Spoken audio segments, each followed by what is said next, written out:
We are talking all things tech with Jesse Stay. Thanks for being here. Nice to be with you, Brittany. You brought a bunch of fun toys today that we are going to talk about. And the first one, I know a lot of people probably saw this under the Christmas tree this year, didn't they? Oh yeah, and this has been hard to get this year. It's getting easier to get. This is the Nintendo Switch. Sells for about $300, just under $300. My kids are on this all the time. Plays, they have Super Mario games, they have the Zelda games and other things that go with it. Mm-hmm. The cool thing about this is it's portable, and it allows you, it's not just portable, but it's also a static gaming system that you can you can just dock in a little docking station on your home entertainment system, and it works both as a normal standalone gaming unit and something you can take on vacation with you and the kids can play. Those long road trips, you guys, that's a great idea. It works great. Okay, next you've got something for the Apple fans and the Android fans. First, let's start with Apple. Yeah, so the Apple, my favorite of the Apple products right now, they recently released the iPhone X, which is their top of the line. Really expensive phone. That's a great phone. If you can afford it, get it. I like it a lot. But the iPhone 8 is actually my favorite because it's the most affordable, and of all the phones I'll show you today, this for the price is the best product you can get. Okay, you guys. So just for recognition, so you know how much it actually costs. This one is $799. That's right. It starts at $799. Yep. $1,000. Correct. Yeah, compared to $1,000 for the new one. Okay. And I like the phones nowadays. What sells me on the phones are the wearables that go with it. Mm-hmm. This one, they just released the Apple Watch 3, which I don't have yet, but I do have the 2 on me here. Mm-hmm.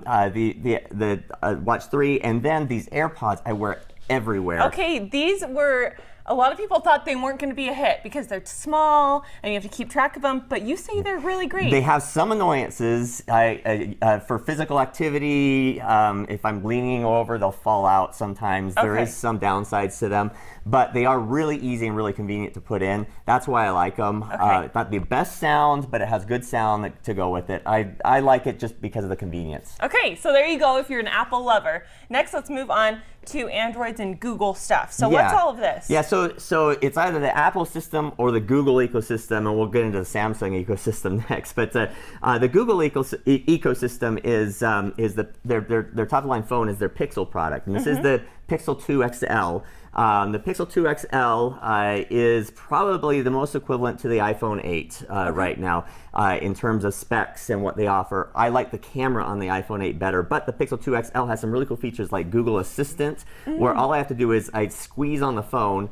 and I just squeeze the sides of the phone, and Google Assistant pops up, and I can ask it to do anything on the phone. Similar to someone we've heard of called Siri, maybe? Yes, it works a lot like Siri. Okay. And they also have their Google Home products that work off of that too. But this one works really well. They provide their Google Daydream, and they have a new Daydream product that goes with the Pixel. And they have an equivalent to the AirPods. They have their Pixel Buds. Right here, these tiny little guys. And these just come right out here.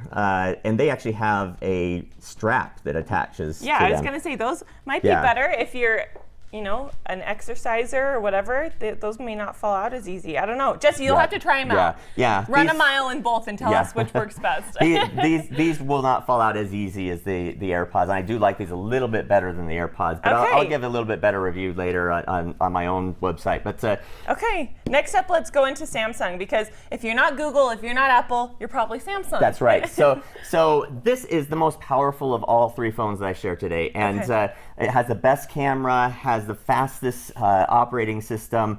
I did some comparison of this and the iPhone 8's camera. This barely comes out ahead of the iPhone 8's camera. I know that's a huge selling point for a lot of people, is the camera on the phone now. So you think this one is the best in the game right now? Well, it's the best in the game compared to these 3. Yeah. The iPhone X, I have not yet compared the camera on that, but the iPhone X does have a better camera than the iPhone 8, so it will perform better. I like this, but it is a little more expensive than the iPhone 8. That's why I say get the iPhone 8. Okay, so this one is going to run about $899. Yeah, $899. Okay, and then quickly, we have about a minute left. Let's go over these 2 fun products that I haven't heard of before. Yeah, so this is the Pioneer Rayz product, and if you go to their website, I think it's pioneerrayz.com or Pioneer. It's off of pioneer.com. They have I've demoed on your program here the earphones before. They have 6 microphones on their earphones. This is by far the best most powerful, best sounding in-ear headphones, best noise cancellation that I've ever tried. Okay. They released those this year. They also released this year their speakerphone product. This is the Pioneer Rayz speakerphone. Okay. It sells, both of these sell for, they start at $100. It's a powerful speakerphone just like you'd have in an office. Okay, so really fun stuff, and Jesse wanted to let everyone know he knows all about Bitcoin and all that craze. So if you guys want more information, we'll link to his website as well. Jesse, thank you so much for being here. Thank you very much, Brittany.